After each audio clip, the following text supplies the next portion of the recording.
Now, what do we gather by means of a possible threat? এখন আমরা বুঝবো যে সম্ভাব্য হুমকির উপায় মিনস এটা আসলে কি।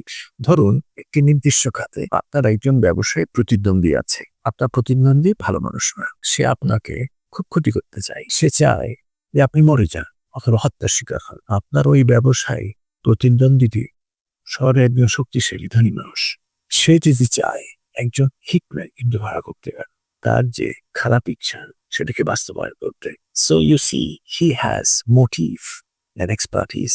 তার কাছে উদ্দেশ্য এবং দক্ষতা দুটোই আছে। কিন্তু ধরে আপনি বিদেশে থাকেন, আপনার প্রতিদ্বন্দ্বী জানে না আপনি ঠিক কোথায় থাকেন।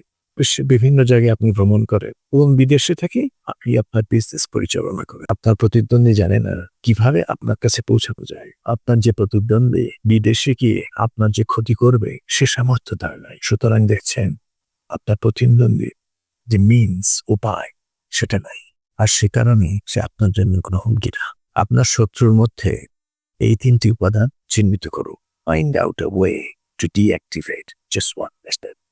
ওই তিনটি শুধুমাত্র একটি উপাদানকে নিষ্ক্রিয় করার পথ খুঁজে বের করুন। এতটুকু। যদিও আপনার শত্রু মনে করছে আপনার ক্ষতি করতে পারবে, কিন্তু আসলে সে কিছুই করতে পারবে। He is just dreaming. শুধু স্বপ্ন দেখছে ক্ষতি করার। Make your day a safe for